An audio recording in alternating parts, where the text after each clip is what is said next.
जो विषय है, जो शहीद शब्द जब हमारे वक्तव्य में जुड़ जाता है तो कहीं ना कहीं एक भावनात्मक रूप से हम इतने आतुर हो जाते हैं कि जो मैं पिछले समय से देखा हूं, कुछ भी कार्यक्रम हमारे होते हैं तो कहीं ना कहीं कुछ एक दो व्यक्ति विशेष बात करते पाए जाते हैं, परंतु पिछले आधे घंटे से जो कार्यक्रम चला है, जो आप में देशभक्ति का भाव यहाँ पे देखने को मिला है, वो मात्र सिर्फ एक शहीद शब्द हमारे वक्तव्य में जुड़ जाने से आता है। तो 7 में मैं शुरू करूंगा और 4 मिनट आप ऐसे ही देशभक्ति बनाए रखिए और आपको मैं निराश नहीं करूंगा। अगर शिक्षा में हो प्रेम तो बातें तो बहुत बनती हैं, यूं ही कोई पैदा राजगुरु सुखदेव भगत सिंह नहीं होते। जलाना पड़ता है खुद को चिरागों की तरह, जलाना पड़ता है खुद को चिरागों की तरह।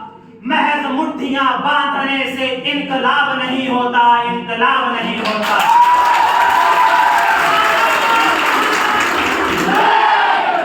अवस्थी शिक्षण संस्थान के सभागार में उपस्थित भारत की युवा तरुणाई शक्ति, प्राचार्य महोदय और प्रत्येक शिक्षक वर्ग, जैसे कि हम सब आज शहीदी दिवस के उपलक्ष्य पर यहाँ पे एकत्र हुए हैं और उस प्रत्येक शहीद को नमन करते हुए आज हम इस वक्तव्य के माध्यम से उन्हें याद करेंगे। तो वो दौर ही कुछ शायद ऐसा था, वो दौर ही कुछ शायद ऐसा था कि तीनों जो महापुरुष थे उनका जन्म 12 महीने के अंतराल में होता है। सुनिएगा, ये बात आपने शायद पहले ना सुनी हो।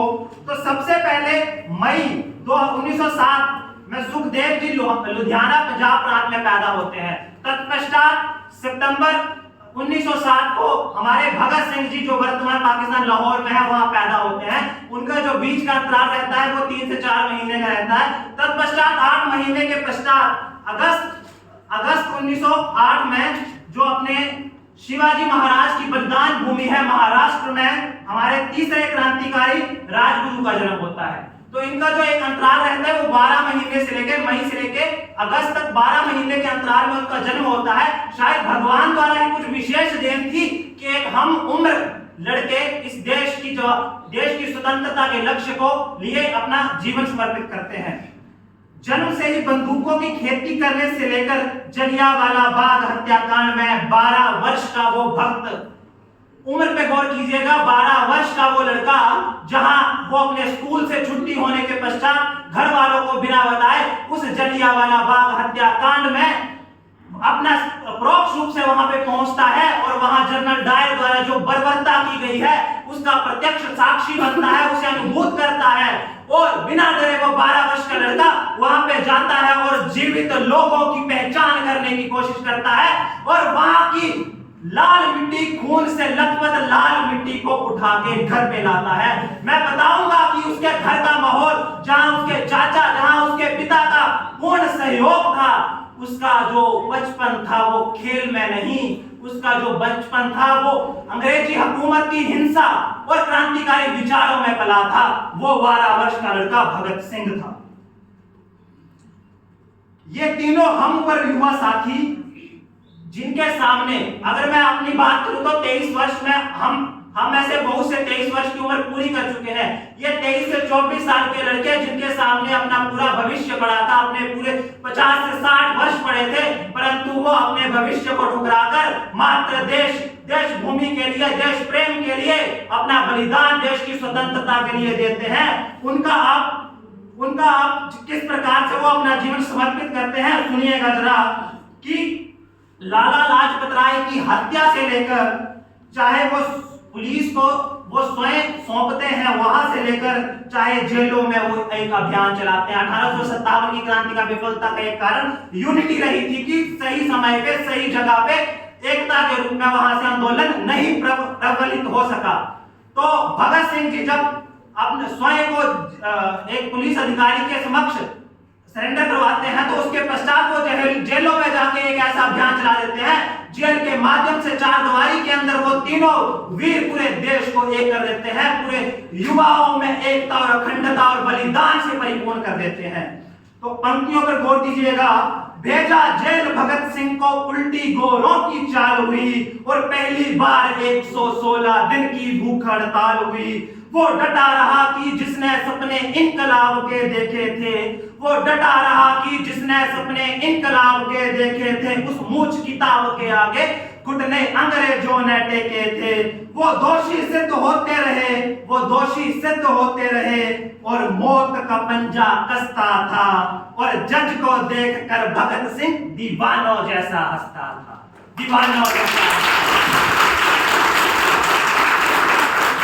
मैं जितना इन वीर जवानों के बारे में कहूं, शहीद शब्द तो काफी छोटा पड़ जाएगा। ये एक ऐसे वीर बलिदानी थे जिसने स्वेच्छा से, अपनी इच्छा से वो मार्ग चुना था।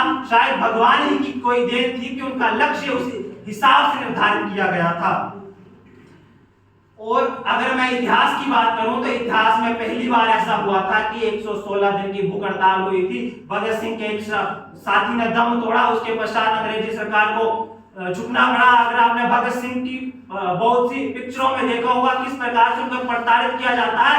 116 दिन कहने के होते हैं, अगर मैं महीनों में बात करूं तो 3 महीने 26 दिन का वो समय जब भगत सिंह भूख हड़ताल के साथ डटे रहे और अंत में अंग्रेजी हुकूमत को झुकना पड़ा।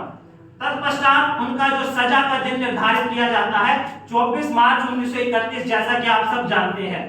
और आपको बता दूं कि जब सुनवाई होती थी भगत सिंह की, तो इनकलाब जिंदाबाद, मेरे रंग दे बसंती चोले जैसे नारों के साथ पूरे देश उस समय रेडियो पे बैठा होता था कि जो जज साहब की कार्रवाई होगी वो क्या होगी।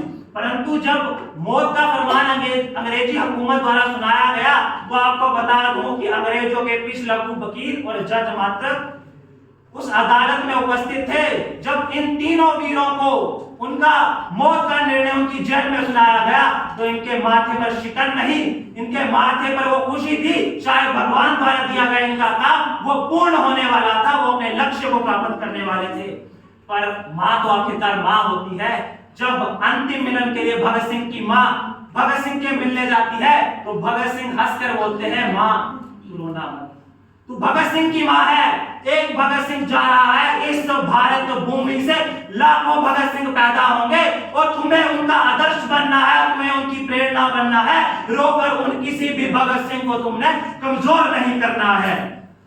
तो युवा साथियों, हमारा जो कार्य है वो शिक्षण क्षेत्र से है। और कोई भी अगर राजनेता तैयार होता है, सैनिक तैयार होता है, कहीं ना कहीं एक शिक्षक द्वारा तैयार होता है। तो हमारा जो भी लक्ष्य है, जो भी उद्देश्य है, वो राष्ट्र प्रेम और देश प्रथम के ध्येय वाक्य को लेकर चलना चाहिए। और हमारा यही उद्देश्य होना चाहिए कि हम देश को प्रथम रखें। हमारे स्वर्गीय पूर्व प्रधानमंत्री अटल बिहारी वाजपेयी जी ने एक बार संसद में कहा था कि सरकारें आएंगी, सरकारें जाएंगी, सत्ता का खेल चलेगा, पार्टियां आएंगी जाएंगी, परंतु ये देश रहना चाहिए, ये लोकतंत्र रहना चाहिए। तो साथ में यहाँ पे मेरे से पहले जिज्ञासा जी ने बात की, जो माँ भारतीय सेना में तैनात अपने बेटे के लिए खत लिखती है, तो उसमें बिल्कुल एक सही बात कही थी कि जिस प्रकार भगत सिंह की माँ उस समय झिलकती है, परंतु भगत सिंह उन्हें रोने के लिए मना करते हैं, उसी प्रकार भारतीय माँ की अगर बात करूं तो वो अपने बेटे को, इकलौते बेटे को, यहाँ तक कि हमारे गांव में से ही कोई होगा जिसको सरहद पर भारत की रक्षा के लिए भेजती है। क्योंकि हमें स्वतंत्रता ऐसे नहीं मिली, लाखों करोड़ों बलिदानों के बाद हमें ये स्वतंत्रता मिली है।